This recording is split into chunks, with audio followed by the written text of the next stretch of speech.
Yine tam vaktinde Ertuğrul Bey. Şükür kavuşturana.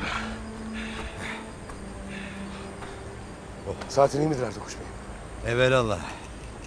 Noyan tahmin ettiğimizden daha kudretlidir. Düşmanımız kudretli olsun ki yiğitliğimiz meydana çıksın. Eyvallah Ertuğrul Bey. Hakkımda idam emri çıkarttılar. Neden? Seni öldürmekten suçlanırım. Beni. Beni.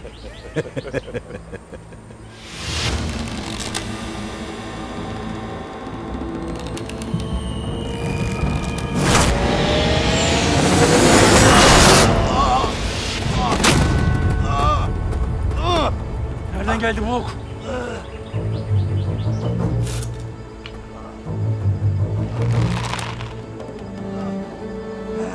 Orada!